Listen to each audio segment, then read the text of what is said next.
sair de uma situação de violência, uma situação de abuso, a quem ela pode recorrer? Eu sou Luci. Vai. Eu sou Luciene. Porque uma mulher não consegue denunciar o seu companheiro violento e é por medo, é por dependência financeira, é por dependência emocional? Boa noite, eu sou Maria José. A minha pergunta é essa. Um dado alarmante que lemos no seu texto aponta que a cada hora 30 mulheres são agredidas. O que poderia ser feito e para conter essa violência? Para conter de avançar, né? Eu sou a Elsa, né? Então, a violência doméstica atinge não apenas a mulher, mas toda a estrutura familiar, podendo inclusive causar sérios problemas psicológicos nas crianças. Como a lei pode atuar nesses casos?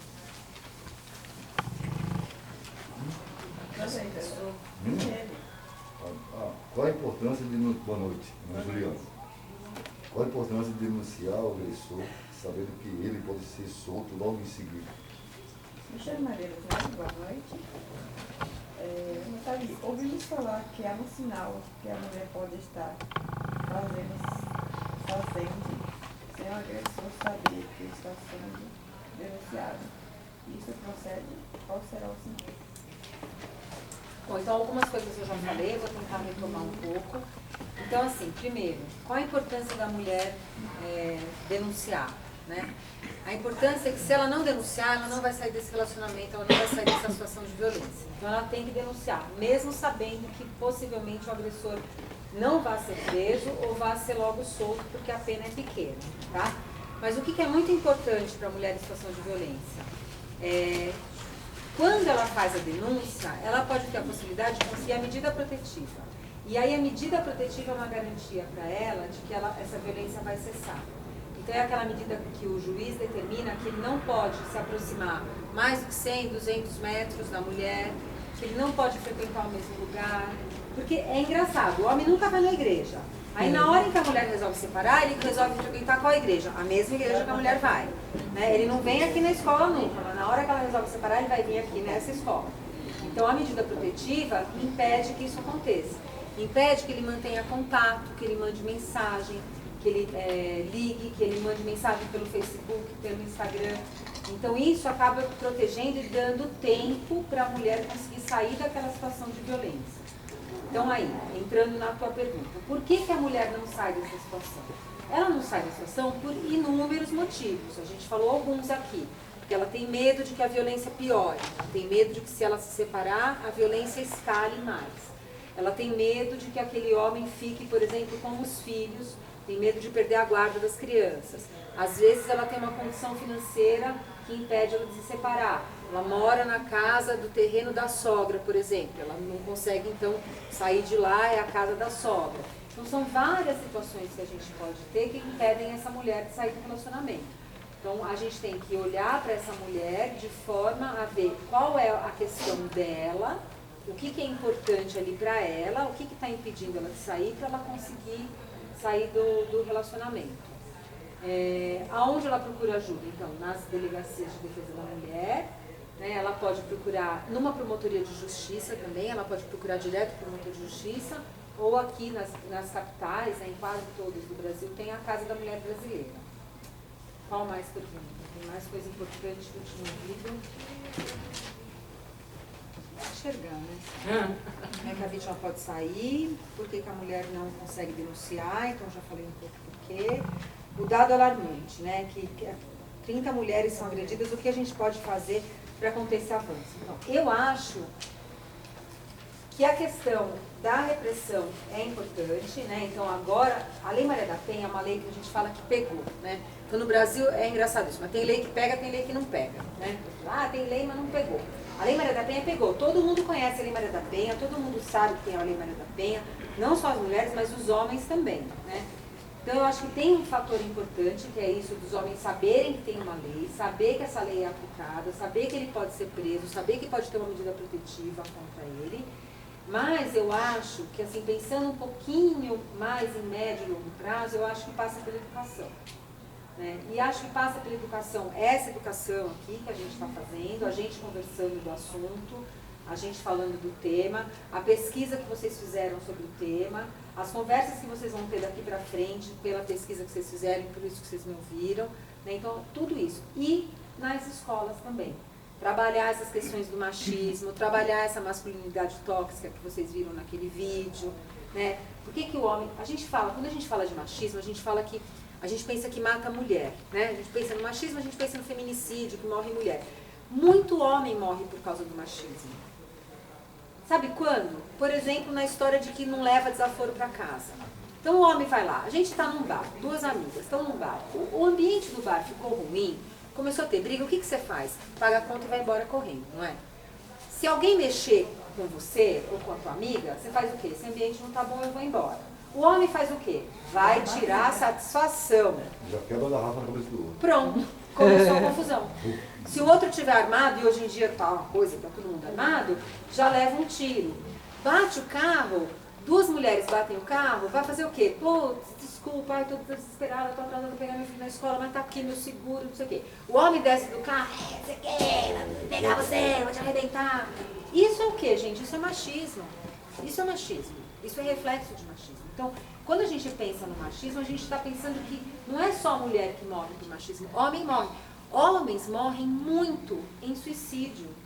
Os índices de suicídio são altíssimos. E por quê? Porque o homem não conversa, ele não fala de sentimento, ele não bota aquilo tudo para fora. Então é muito importante, eu acho que passa muito pela educação. A violência doméstica atinge não apenas a mulher, mas toda a estrutura familiar. Isso é muito importante. Por quê? A gente, quando fala de violência doméstica, a gente fala de uma coisa que ela é transgeneracional. Ou seja, ela passa de pai para filho e de mãe para filha. Como? O menino que vê o pai agredindo a mãe, ele tem mais chance de ser um homem que vai agredir a mulher. Porque ele aprendeu a solucionar o conflito, para ele o normal de solucionar o conflito com a companheira é através da agressão. A menina que vê a mãe sendo agredida, ela vai aceitar mais facilmente ser agredida também.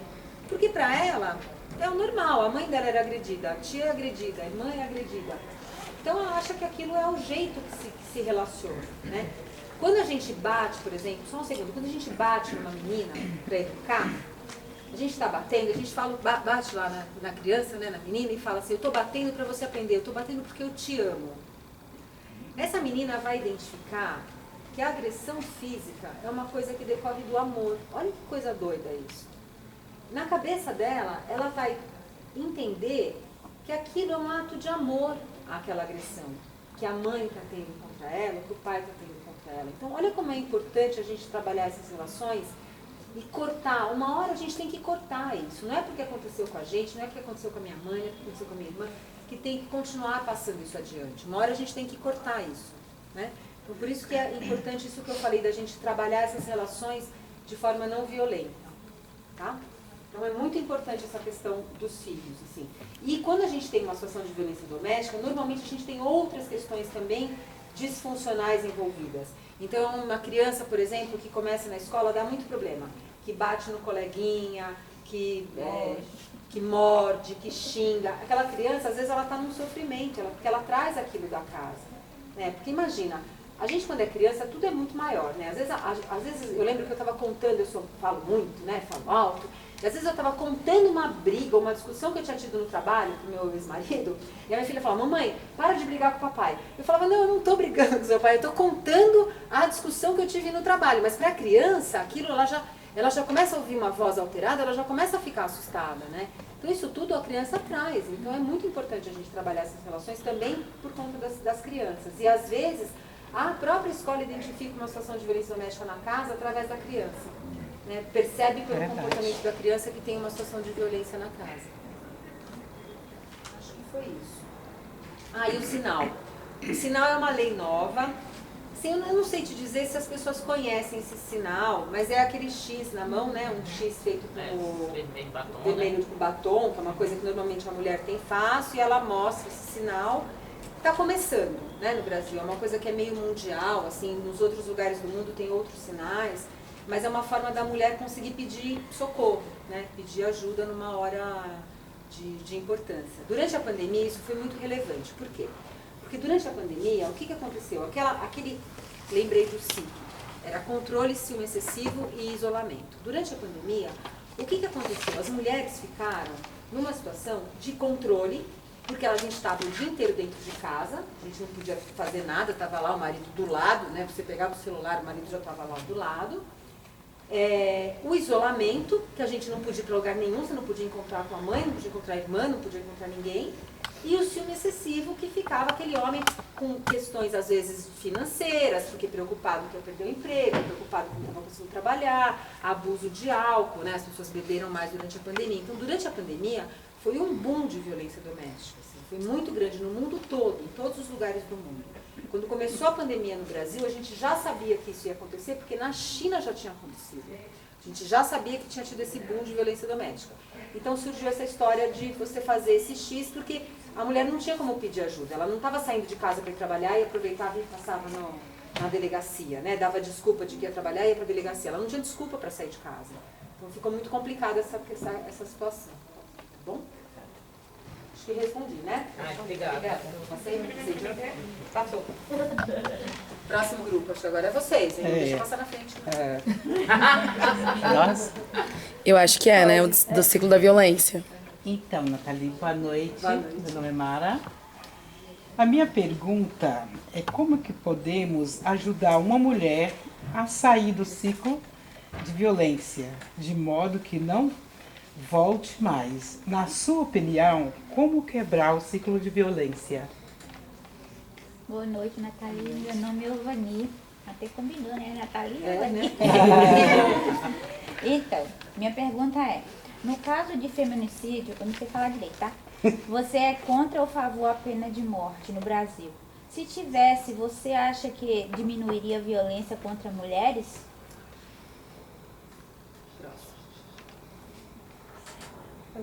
Pode fazer. Boa noite, meu nome é Salete. O que a Lei Maria da Penha diz sobre o ciclo de violência? Boa noite, eu sou a Giovânia. Se as mulheres que sofrem calada falasse mais,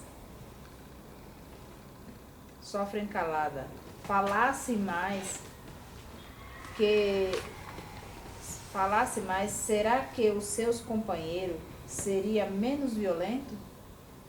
Se as mulheres sofrem calada. Tá.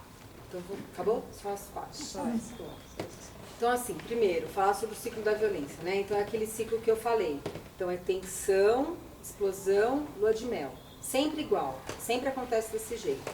Então, tensão, começa situações de estranhamento entre o casal, uma trombada aqui, uma resposta atravessada ali, e a coisa vai esquentando ali, até a hora em que tem a explosão, então tem a situação de violência mesmo, a agressão, a ameaça, o xingamento, e aí, ato contínuo, em seguida vem a fase da lua de mel, em que o homem se arrepende.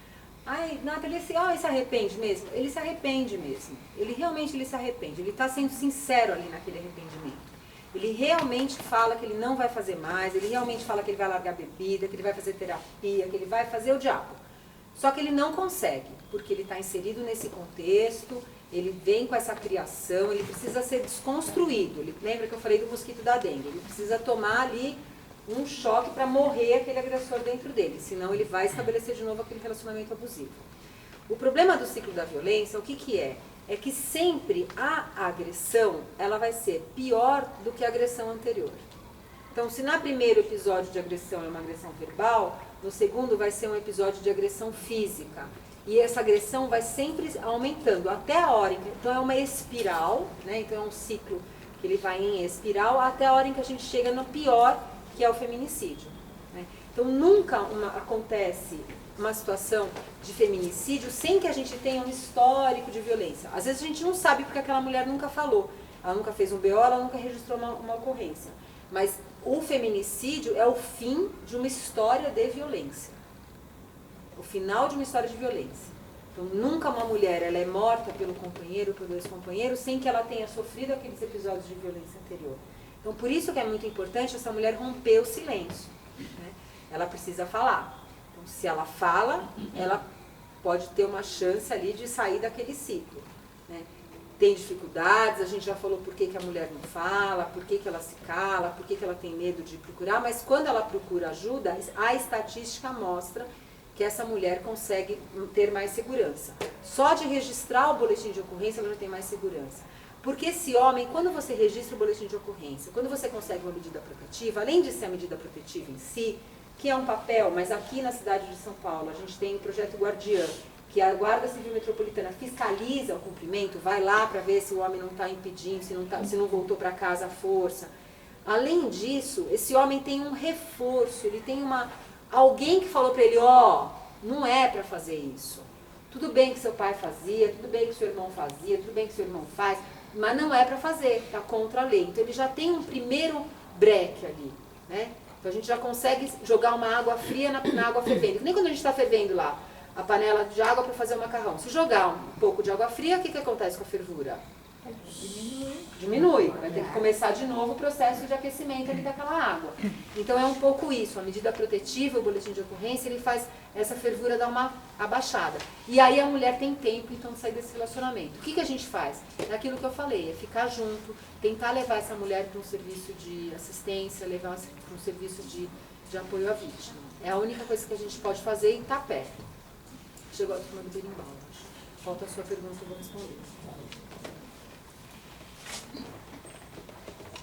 Olá. Boa noite. A gente sabe que o tema é muito importante, só que precisamos fazer um convite. E é um convite rápido. Podemos? Sim.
Vai ter a feira literária, a partir das 7 horas em ponto, começa a venda dos livros, tá?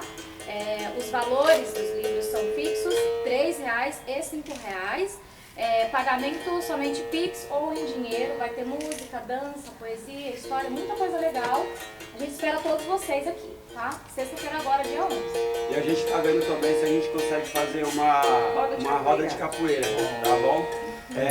Só lembrando, vai ser dia 11, às 19 horas. Não esqueça do valor que só é R$3 e R$5. E serve como opção agora para um presente, né, de Natal, de Ano Novo. Amigo secreto. Amigo secreto.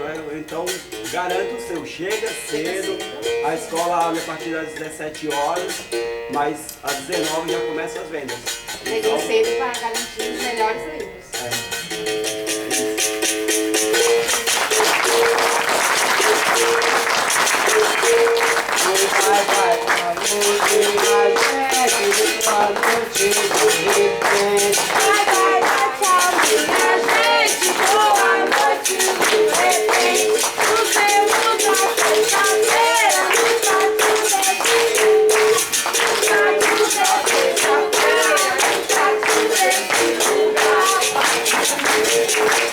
Thank you.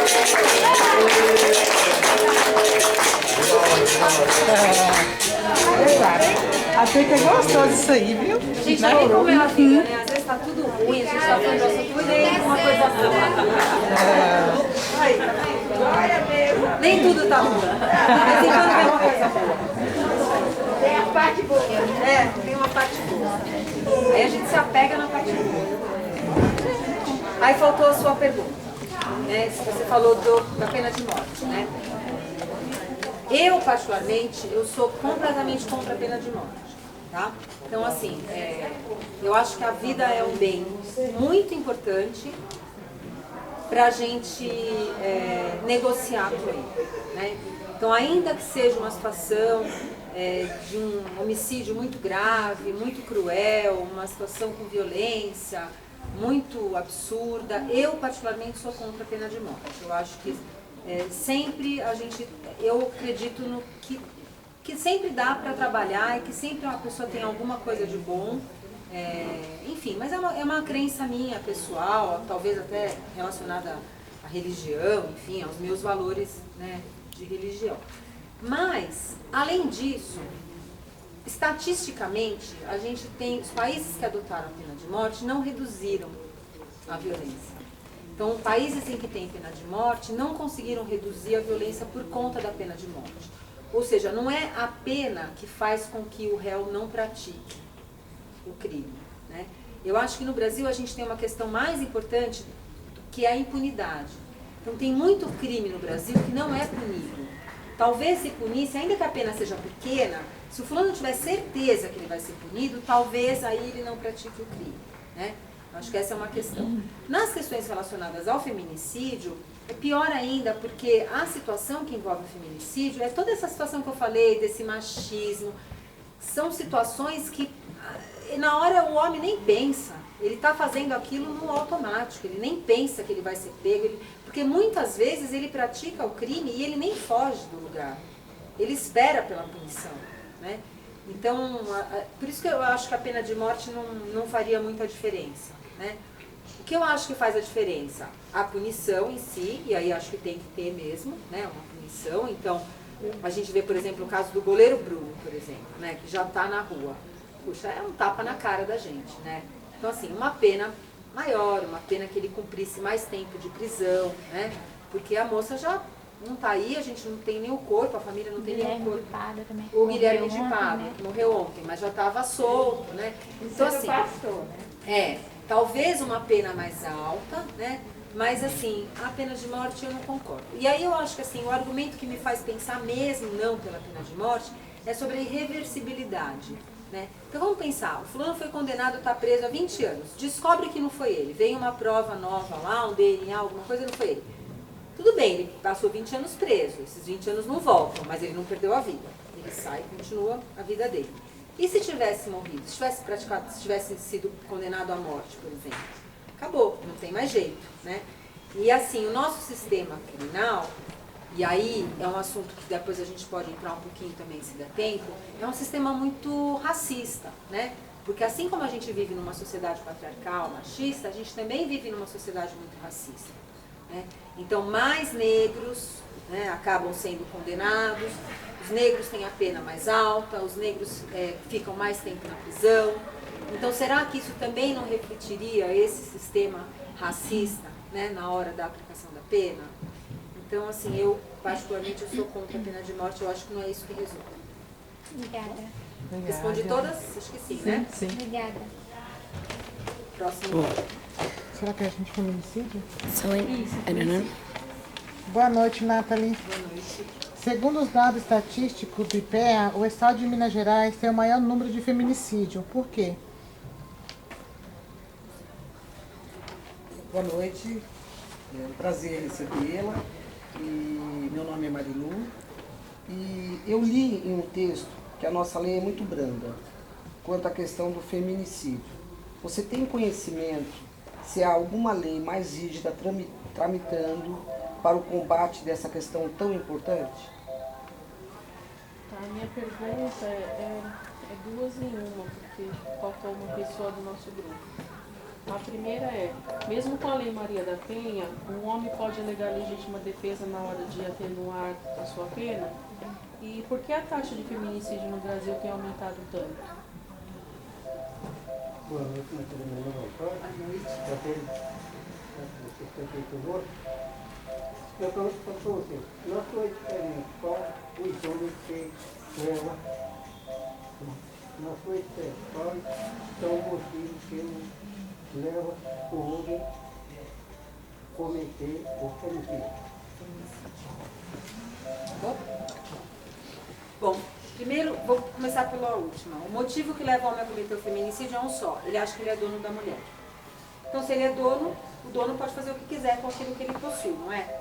Então, eu sou dona desse copo d'água, eu posso jogar no lixo se eu quiser. É meu, eu jogo no lixo. Se eu quiser jogar água na plantinha, eu jogo na plantinha. O homem acha que ele é dono da mulher, então ele pode fazer o que ele quer com ela, inclusive dispor da vida dela. Então, o feminicídio é esse crime de posse. O homem, ele acha que ele pode dispor da vida daquela mulher. E a gente vê muitos casos em que o homem mata a mulher e se mata depois. Eu sempre que eu vejo uma notícia dessas, eu lembro daqueles casos de reis do Egito, que quando eles morriam, eles eram enterrados com todas as posses deles. Né? Então ele morria dentro da pirâmide, né? Botavam ele lá, o corpo dele, com tudo que ele possuía, as joias, os animais, os cachorros. Então é meio que isso, né? O fulano acha que ele vai morrer, mas ele vai levar tudo que é dele junto. Ele mata a mulher e aí ele se mata. Então acho que é essa que é a questão. Ele acha que ele é dono dessa mulher. Tá? Sobre Minas Gerais, não sei por que Minas Gerais, mas o que acontece? Os dados dependem de quem registra a ocorrência. Né? Então, se o delegado, na hora de registrar, não registrar como feminicídio, porque o que é o feminicídio? O feminicídio é o homicídio da mulher pela condição de mulher dela. Ela é morta por ela ser mulher. Né? Então, o motivo por que ela morre é porque ela é mulher. Se você está andando na rua e sofre um assalto e te matam, aí não é feminicídio, é um latrocínio. Se você está brigando com uma amiga no bar e o marido dela vem e atira em você, não é feminicídio, é homicídio. Então, às vezes fica nessa do delegado determinar lá na hora do registro se é feminicídio ou não, por isso que talvez Minas acaba tenha registrando, né, um outro crime como feminicídio. Exatamente, acaba registrando, tem lugares que não registram, então aí o índice é super baixo, entendeu? Agora, Minas Gerais é um estado muito conservador, né? E como um estado conservador, é um estado em que a gente ainda tem aquela história, aquele resquício da legítima defesa da honra, entrando já naquela outra pergunta, né? Então, durante muito tempo, os homens alegavam nos feminicídios que eles tinham agido assim em defesa da própria honra. Ela me traiu, então para lavar a minha honra, eu mato a mulher, né? E não era punido, não é? E não era punido. Não era punido, porque era exatamente. Defendeu, né? Aliás, se vocês quiserem, não sei se vocês gostam de ouvir podcast, mas tem um podcast muito legal que chama... Praia dos Ossos. Praia dos Ossos. Eu ia sugerir. Que é muito legal. É sobre um crime super famoso daquele Doca Street, da Leila... Eu acho que a professora colocou no grupo o link. Diniz. Foi? Leila Diniz. E aí é gostoso da gente ir ouvindo, sabe? Porque ela vai contando a história. Você ouviu? Eu acho que a Silvia colocou no grupo. É bem legal, assim. Aí a gente vê toda essa discussão dessa legítima defesa da honra, né? Que ele tinha que lavar a honra dele e tal. E durante muito tempo os homens alegavam isso, então no feminicídio como defesa, e acabavam, é como uma legítima defesa. A legítima defesa a pessoa não é punida, né? Então se você saca uma arma pra mim, vai atirar em mim e eu atiro antes, eu estava em legítima defesa, eu não sou punida. Então era isso, acontecia isso. Mas olha que absurdo, né? Você dá o mesmo valor da honra do homem com a vida da mulher, né? Tipo, a vida não vale nada, só a honra vale mais. Vale mais do que a vida da mulher. Hoje em dia isso é proibido. Né? Então tem uma decisão do Supremo que proíbe o advogado de alegar essa legítima defesa da honra. Mas isso está ainda no subconsciente ou no inconsciente das pessoas. Né? Então, quando acontece um caso de feminicídio, vai para júri popular e aí tem os jurados que julgam, isso acaba sendo levantado, a fama da mulher, como a mulher se comportava, isso acaba sendo levado ali na hora e os jurados podem acabar absolvendo por conta disso. Tá? Tinha mais uma outra pergunta? Eu li um texto... Que as taxas estão aumentando. É porque a taxa de feminicídio no desculpa. Brasil tem aumentado tanto. E a sua qual que é? Eu li um texto que a nossa lei é muito branda quanto à questão do feminicídio. Se Então, tem alguma lei sempre tramitando. tem, no Congresso, sempre tem tramitando mudanças, alterações, né, aumento de lei, aumento de pena, sempre tem. Agora eu não lembro de nenhuma pelo menos para ser julgada, para aumentar a pena. Né? A pena não é baixa, o problema é que a gente tem muitos benefícios, então acaba cumprindo pouco tempo da pena. Né? Mas a rigor poderia ser uma pena de 20 anos, de 25 anos, por exemplo. Se ficasse preso 20, 25, estava bom. O problema é que fica preso um sexto, daí já progride de regime. Então essa que é a maior dificuldade. Tá? Réu primário, então assim, tem vários fatores ali que vão diminuindo e vão facilitando a vida do réu. As taxas de feminicídio é interessante, elas estão caindo. Né? Então a gente vinha numa queda e a gente começou a ter de novo um aumento. Mesmo quando a gente tinha queda, então eu vou falar desses dois momentos, de quando a gente tinha queda. Mesmo quando a gente tinha queda, a gente tinha um extrato que estava aumentando. E aí é o extrato de mulheres negras. E aí a gente não sabe muito bem por que isso acontece. A gente tem algumas hipóteses. Por que as taxas de feminicídio estavam caindo, mas as taxas de feminicídio de mulheres negras estavam subindo?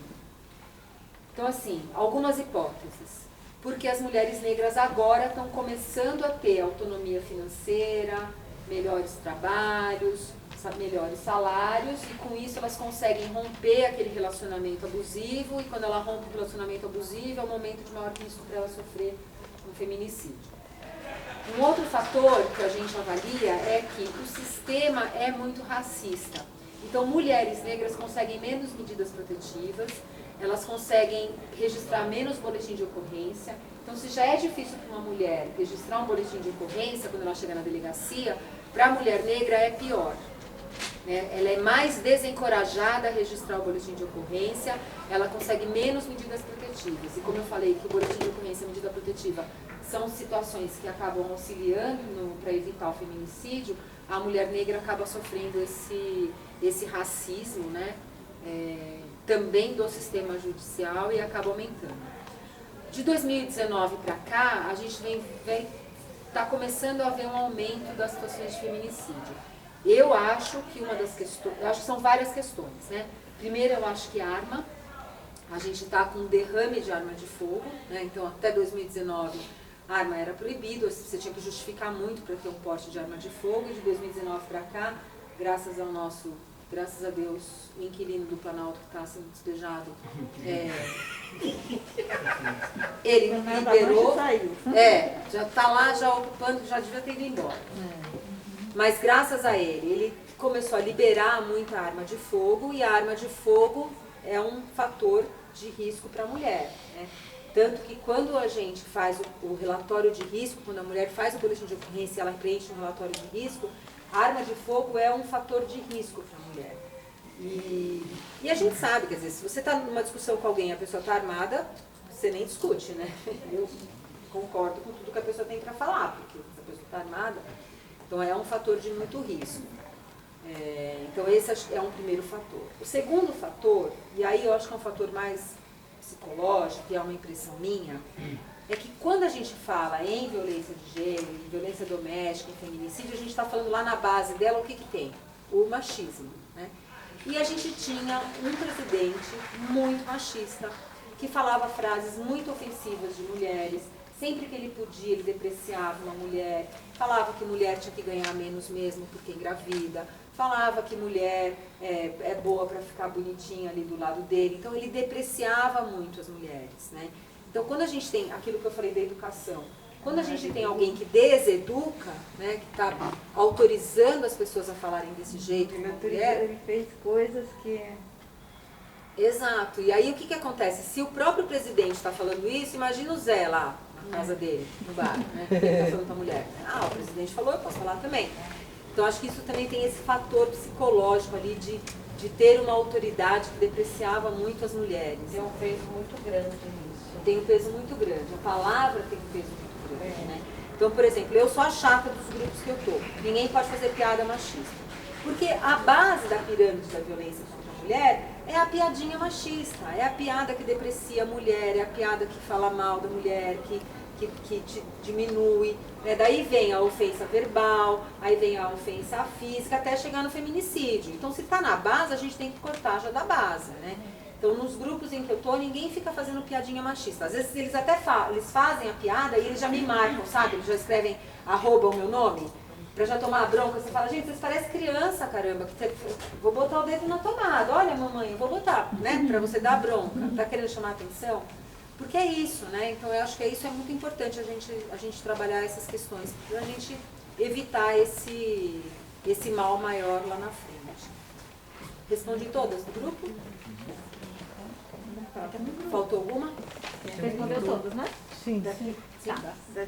A gente vai, ó, tem gente aqui que eu já tô vendo assim, ai, tem mais, quero fazer mais perguntas. Então a gente vai passar pro último grupo, que é o grupo da LGBT, e aí a gente abre para essas perguntas outras que estão surgindo. Legal. Então, grupo de LGBTfobia.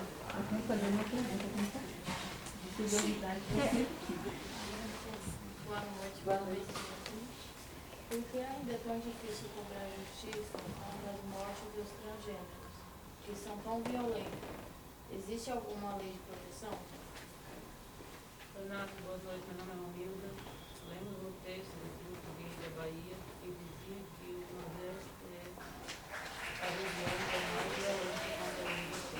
O maior Nordeste, maior violência. 35%. Por quê? Na sua opinião, por que essa violência nos estados do Nordeste? Eu vou fazer outra pergunta para uma colega. Pergunta quanto à cor das vítimas, por que os indígenas LGBT são menos afetados no poste. Boa noite, me chamo Maria. Minha pergunta é: o que devemos fazer para que os governantes tomem atitudes para diminuir o número de mortes de LGBTs? Vou fazer mais uma. Vi no texto do grupo gay da Bahia que em Roraima não tem nenhum registro de violência contra LGBT. Por quê? Existe alguma medida protetora? Então, primeiro, eu queria trazer 2 dados estatísticos. O Brasil é o 5º país no mundo que mais mata mulheres. 5º país do mundo que mais mata mulheres. E é o país que mais mata pessoas trans. Do mundo todo. Então, assim, acho que isso é um dado que a gente faz e fala, nossa, né? É a taça que a gente não quer. Né? Então, assim, é bastante importante. Até pouco tempo atrás, a gente não tinha uma proteção efetiva para discriminação LGBT, para LGBTfobia. Né? Não era crime. Você podia xingar alguém ou discriminar alguém, impedir aquela pessoa de entrar, por exemplo, no seu estabelecimento comercial e aquilo não era crime. Né? Então a gente tem a lei do racismo, que fala que você impedir alguém de entrar no seu estabelecimento por conta da cor, ou da origem, ou da raça, ou da procedência, é crime. A gente já tinha isso, dizendo que então você não pode chegar no seu estabelecimento e falar assim, no meu estabelecimento nordestino não entra. Isso é crime, já era crime. Mas a gente não tinha, no meu estabelecimento gay não entra. Não era crime. Tá? Aí o que aconteceu? Entraram com uma ação no Supremo Tribunal Federal, uma ação que pediu o seguinte: enquanto o Congresso não definir como crime a LGBTfobia, a gente quer que o Supremo diga que isso é crime. Então o Supremo decidiu que enquanto o Congresso não definir, naquele artigo que fala que a discriminação de cor, de raça, de procedência é crime, agora você tem que entender que também a discriminação por orientação sexual é crime. Então agora a comunidade LGBT tem uma proteção efetiva da lei, incluído pelo STF, pelo Supremo, até que o Congresso coloque isso como uma lei mesmo. Tá? Então esse é o primeiro aspecto. Quando a gente começa a tratar Então, essa questão da discriminação, a gente começa a jogar luz ali. Você começa a ver essa questão. Antigamente, as pessoas não tinham nem como reclamar, porque não era nada. Então, ela ia reclamar que ela tinha sido xingado, que tinham xingado de gay, ou que tinham impedido ele de frequentar um lugar. Não tinha para quem reclamar, porque não tinha lei. Agora a gente tem lei. A gente ainda não tem essa lei para discriminação de gênero.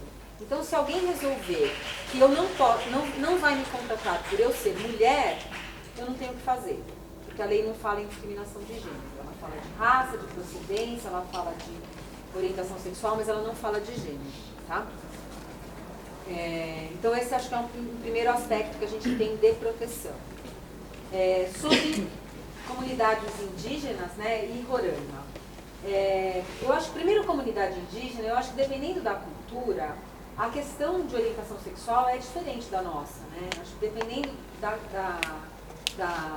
etnia, as questões de gênero são definidas de forma diferente. Então, talvez por isso a gente não tenha esses dados, né? Não seja relevante LGBTfobia em comunidades indígenas. Roraima, né, que você falou que não tem nenhum caso, sempre que não tem nenhum caso, eu suspeito de alguma coisa de registro. Porque assim, é impossível ter nenhum caso, né? Então, das duas, uma. Ou não tem nem acolhimento para ter caso, as pessoas não têm nem aonde ir, né? O sistema é tão machista que se ela for procurar, ela não vai ter acolhida. Ou elas nem sabem o direito delas. Eu sempre penso em alguma coisa desse sentido, porque não faz sentido realmente lá não ter nenhum caso. Não é uma Suíça dentro do Brasil, né? Pelo contrário. Pelo contrário. Hoje foi... E aí acho que entra um pouquinho na questão do Nordeste, né? Quando a gente fala de LGBTfobia, a gente está falando do quê? De novo, de machismo. É o mesmo tema que a gente está falando, né? Também é o machismo quando a gente fala de LGBTfobia. Também é o machão, também é aquele que não aceita a sexualidade do outro, né? Que ele quer impor a sexualidade dele, né? A heteronormatividade, né? Então, o normal é ser hétero, porque eu sou hétero, então o normal é ser hétero. O normal é ser hétero e branco, porque eu sou hétero e branco.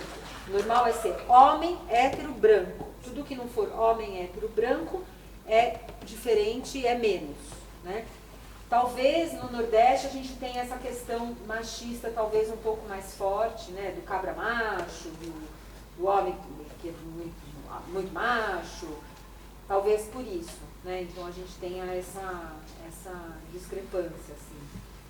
Agora, na Bahia começaram os grupos gays, né? Os grupos de valorização, os grupos de orgulho, né? Então, talvez isso também acabe refletindo lá um pouco.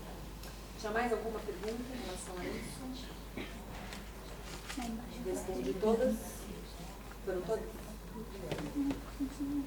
É isso? Tá. Acabaram os grupos? Acabaram os grupos. Então, agora a gente abre. Exatamente. Então, assim, queria saber, levantar a mão aqui, quem que tem perguntas agora? Eu tenho uma pergunta. Eli, Tati, mais alguém para começar? Não?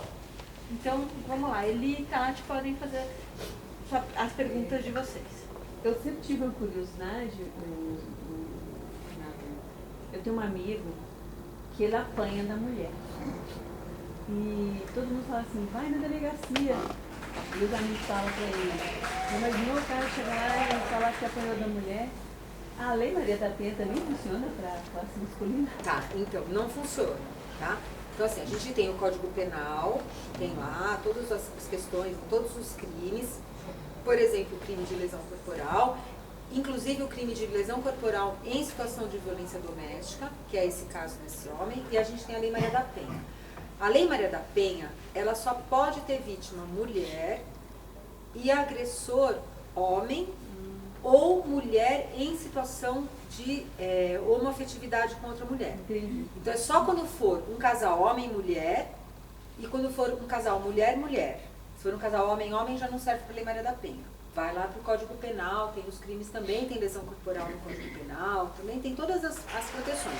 Mas a pena é um pouco menor e as condições ali são menores. Então, por exemplo, um homem que é agredido pela mulher pode ter lá uma situação de ela paga a cesta básica, ela resolve a situação de outra forma. Na Lei Maria da Penha isso não pode. A Lei Maria da Penha, ela proíbe pagamento de multa e de cesta básica. Por quê? O que acontecia antigamente? Antigamente tinha a tal da cesta básica. Então a mulher ia lá, registrava o boletim de ocorrência contra o marido porque ela tinha apanhado. Aí ia pro juiz e o juiz falava, então tá bom, a senhora vai ter que pagar uma cesta básica. Quem que pagava essa cesta básica? A mãe. Ela. Ele chegava em casa e falava, olha sua vagabunda, sua pilantra, você foi lá, botou meu nome no juiz, agora quem vai pagar a cesta básica é você. Você vai lá e paga a cesta básica. Ainda por cima ela era, de novo, revitimizada, entendeu? Então a Lei Maria da Penha, ela proíbe o pagamento de pena de multa, de cesta básica. A pena é ele que tem que fazer. Ou um serviço para a comunidade, ou uma prisão domiciliar, ou se for muito grave, uma prisão mesmo. Mas é ele que tem que pagar essa pena. Tá bom? Então, assim, ele pode fazer o registro da ocorrência, mas olha como é o machismo. Os amigos falam. Os amigos vão zoar se ele for reclamar. A mulher é super violenta, ciumenta, possessiva. Então. E ela vai atrás dele mesmo e chega nos lugares E tem de baixo. situação, existe situação em que as mulheres agridem os homens, mas não é o normal, é exceção, entendeu? Então a gente não pode pegar a exceção e falar, a exceção, então não existe violência. Não, existe a violência de gênero, a maioria das situações é a mulher, porque a mulher é vulnerável. Isso não quer dizer que em uma outra situação acontece o inverso. Tá? Mas aí não serve a Lei Maria da Penha, usa o Código Penal mesmo. Tá bom? Obrigada. Minha pergunta é o seguinte, se uma mulher ela já tem uma ocorrência de violência que ela está sofrendo, ela registra o boletim de ocorrência, a justiça não faz nada. Aí ela chega ao ponto de sair de dentro de casa. É o único jeito que ela encontra. Ela sai de dentro da casa dela, deixa os filhos com o marido. Ela perde a guarda desses filhos, mesmo ela tendo um registro de boletim de ocorrência ali na delegacia, ela sai porque ela quer ter um tempo para ela pensar como que ela vai tirar até mesmo os filhos dela dessa violência, né? Então, ela corre o risco de perder a guarda, ele pode alegar que ela foi embora com outra pessoa, abandonou o lar. Então, ele pode, seria bom que ela tivesse uma prova. Então, o que é melhor fazer numa situação dessa? Mas o boletim de ocorrência não é uma prova, é um princípio de prova, né? É um início de prova, porque o boletim, na verdade, você pode dizer o que você quiser no boletim, né? Saber se tem alguma outra prova. Então, o que é melhor? O que seria melhor fazer? Então, quando a mulher está numa situação de violência, o melhor é ela traçar um plano ali para ela, entendeu? O que ela vai fazer? Né? Ela está naquela situação. Às vezes não dá tempo, às vezes tem que sair correndo porque senão o cara mata. Tem que ir embora. Mas rapidamente é bom ela procurar, ela fazer o boletim de ocorrência, ela entrar com um pedido de guarda. Né? Existe uma medida protetiva, que é a medida de afastamento do lar. Tá? Então o juiz determina que esse homem saia da casa e que a mulher fique na casa com as crianças. Mesmo que a casa seja só dele. Vamos pensar, você casou com um homem, a casa é dele. Você casou, ele já tinha aquela casa. Aí você está sofrendo situação de violência, você pede para afastar ele da casa. O juiz vai mandar ele sair da casa, você vai ficar com as crianças na casa, até você se reorganizar, até resolver se a casa é de quem que é, quem tem direito de ficar na casa, mas você vai ter esse tempo para se reorganizar, entendeu? Então, uma das coisas que você pode fazer numa situação dessa, que a mulher pode fazer numa situação dessa, é ela sai de casa, saiu, está numa situação de risco, ela sai, já faz direto o boletim de ocorrência, já pede essa medida protetiva de afastamento, já avisa que as crianças ficaram, que ela teve que sair sem as crianças e que ela quer ficar com as crianças. Então o juiz já faz essa reversão, entendeu? Ele já manda o homem sair e a mulher voltar para casa. Ah, ela não quer voltar para casa, ela quer ir para casa da família. Então ela já entra com a medida protetiva, já pede para buscar as crianças, a própria polícia vai junto, já pega os documentos e já tenta levar as crianças. Se não conseguir, entra com pedido de guarda o mais rápido possível, para ficar bem comprovado que não é que ela foi embora e largou as crianças lá, tá? Agora, vamos pensar, ela foi embora, ficou 3 meses fora e aí ele ficou com as crianças. Aí já começa a ficar complicado ela retomar a guarda, tá? Aí ele já pode alegar que as crianças ficaram com ele. E aí a justiça entende que sempre a gente mantém as crianças na situação em que elas estão, entendeu? Então se elas já estão lá, já estão há 3 meses com o pai, a mãe já saiu, elas continuam na escola, a justiça vai tender a manter a guarda. Agora, a guarda tá lá, Tudo bem, tá morando com o pai, mas a mãe vai ter direito de ver também. E vai ter direito de ficar, em tese, metade do tempo com essas crianças também. Então não faz muita diferença essa história da guarda, né? Hoje em dia a gente entende que a guarda é uma coisa muito mais fluida. Então assim, não é porque eu tenho a guarda que eu posso pôr na escola que eu quiser. Não é porque eu tenho a guarda que eu posso fazer o que eu quiser, que os meus filhos mudar para onde eu quiser. Não. Eu tenho a guarda, mas o pai também tem direito de decidir, por exemplo, a escola, de decidir a religião, né, de ter um período com ele também, metade das férias. Então isso tudo já está sendo muito mais ajustado, entendeu? Com essa ameaça de perder a guarda, tá bom, perdeu a guarda, tá bom. Aí a criança vai ficar segunda e terça com você, quarta e quinta comigo, sexta, sábado e domingo alternado com cada um. E daí? Tanto faz quem tem a guarda, concorda? A gente vai estar os dois ao mesmo tempo.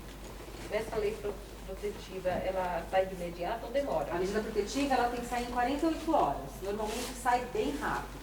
Na Casa da Mulher Brasileira, por exemplo, sai meio que no mesmo dia, entendeu? A medida protetiva. Aí vai alguém da polícia lá buscar. Vai cumprir essa protetiva, tirar esse homem de lá. Independente da protetiva, essa medida, a mulher tem direito de, quando ela registra o boletim de ocorrência, vamos supor, ela saiu correndo de casa, estava apanhando, ela largou tudo para lá, largou a bolsa, saiu sem documento, sem nada.